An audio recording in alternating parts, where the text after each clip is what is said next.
Hello, it's Reija and welcome to another video. It's October and that means that it's time for another manga Halloween recommendation. Please enjoy.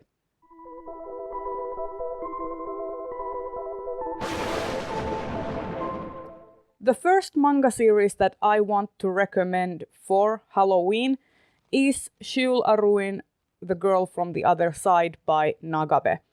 And this is a really atmospheric, creepy, fairy tale-esque story about a girl who lives on the outside with monsters called the Outsiders. Normal humans live in these fortified towns called the Inside, and they are afraid to go outside because they are afraid of catching the disease that would turn them into monsters. And the story is about the girl called Shiva and her life with this monster called the Teacher.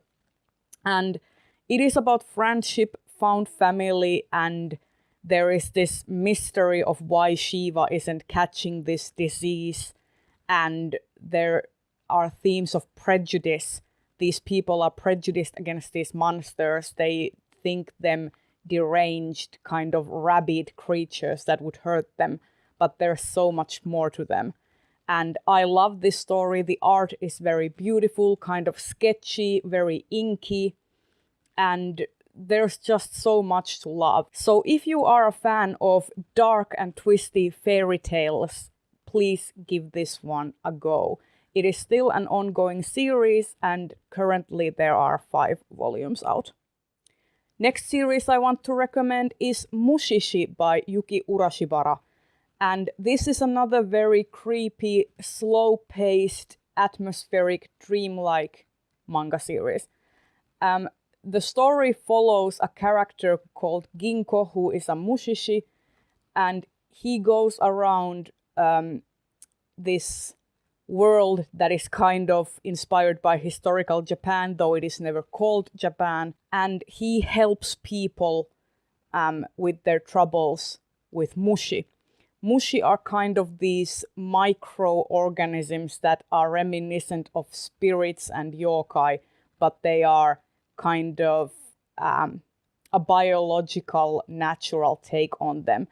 And the stories are kind of self-contained. There is an overarching background plot of Ginko's history, but for the most part you can read these stories kind of without any order. So it is a very easy series to pick up because you could in theory pick up any volume and be just as immersed in the stories and characters. There are currently only 2 recurring characters, Ginko and Adachino.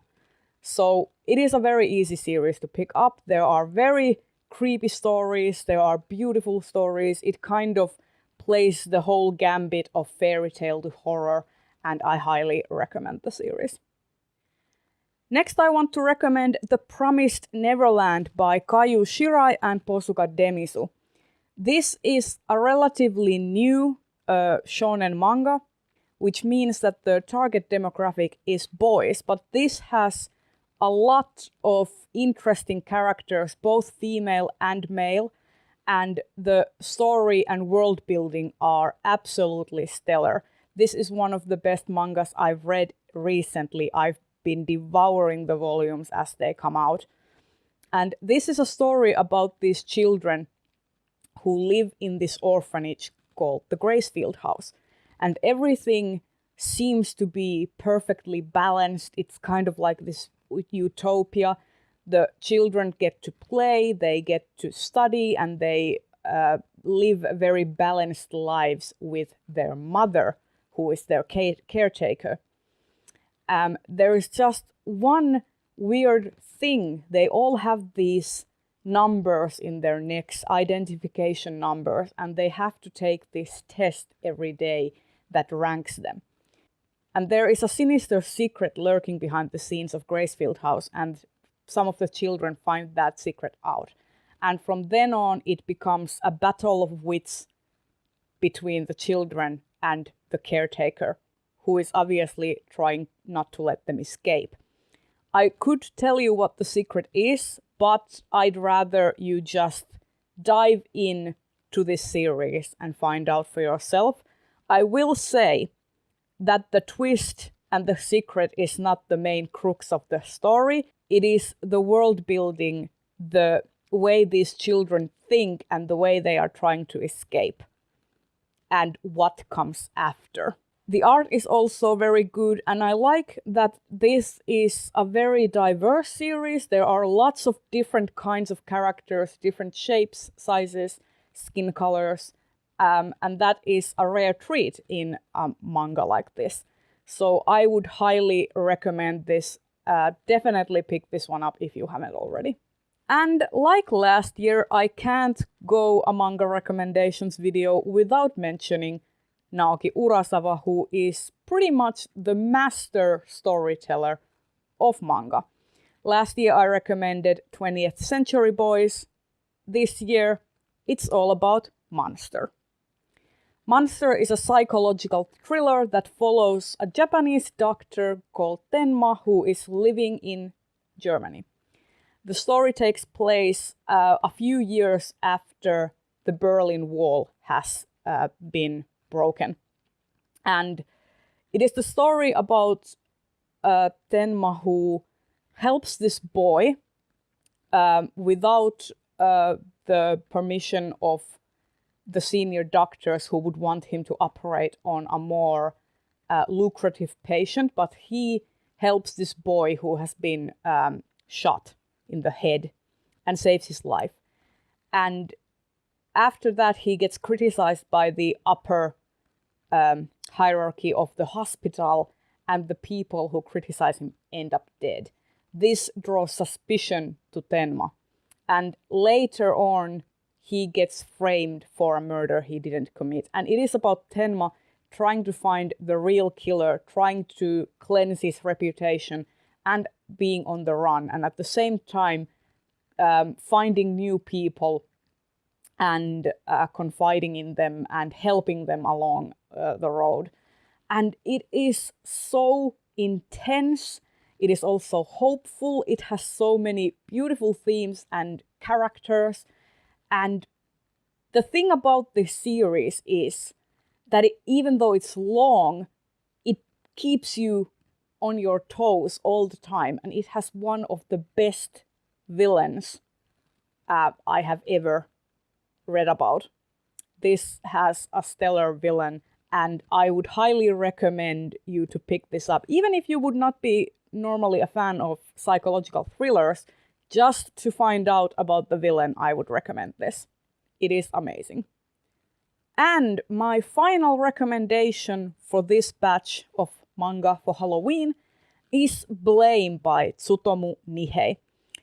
This is a dystopian science fiction story that follows Killy in this desolate cityscape where he is trying to find people who can control machines.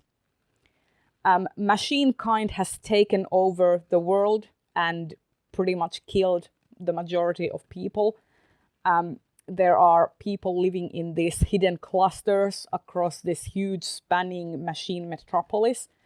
And pretty much they are trying to stay hidden and not get killed by silicon creatures. And this is a fantastic story.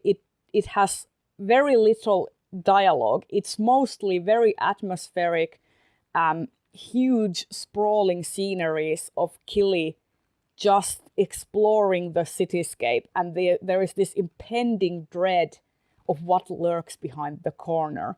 And the art style is incredibly beautiful.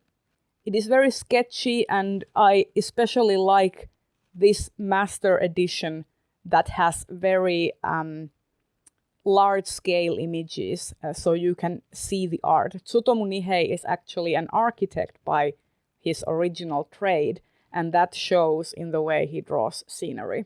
So if you are in the mood for some creepy science fiction horror this Halloween season, please pick up Blame, because it is a classic and it is hella good. And there you have it, This has been my manga recommendations video for this Halloween season. If you would like some more recommendations, click the card over there to see my last year's Halloween recommendations. And I will see you in another video very soon. Bye bye!